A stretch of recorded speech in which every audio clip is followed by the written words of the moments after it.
Daily একটা করে cigarette খান, শরীর স্বাস্থ্য ভালো রাখে। ওইটা আপনার শরীরে রোগ প্রতিরোধ ক্ষমতা ভিতরে একটা যে সমস্যা হবে, সেই সমস্যাটা আপনার কম হবে। পাশাপাশি একটা সিগারেটের ধোঁয়ায় আপনার লাইফটাকে নষ্ট করবে, কারণ আপনি 3 বেলা খাবার খাচ্ছেন আর একটা সিগারেট খাচ্ছেন, এটা আপনার কোনো ক্ষতি হবে না।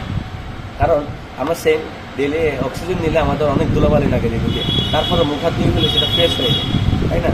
আমাদের পানির মধ্যে অনেক, যে পানিটা আমরা খাই ওই পানির মধ্যে কিন্তু বিভিন্ন রকমের ব্যাকটেরিয়া থাকে। তারপরে কি এটা আমাদের বিভিন্ন ধরনের ওয়েদার, খাবার দাবার এগুলো কি রিফাইন করে। সেম সিগারেটটা আমরা যখন ডেলি একটা করে খাবো, সেটা আমাদের ক্ষতি হবে।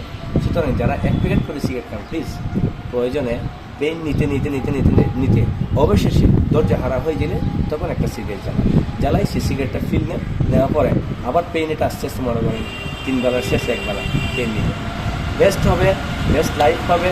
আর বেস্ট লাইফ চাইলে সুন্দরভাবে চলার চেষ্টা করবেন। যেটা আপনার লাইফের জন্য ক্ষতিকর, যেটা আপনার স্বাস্থ্যের জন্য ক্ষতিকর, সেটা আপনার না করলেই বেস্ট।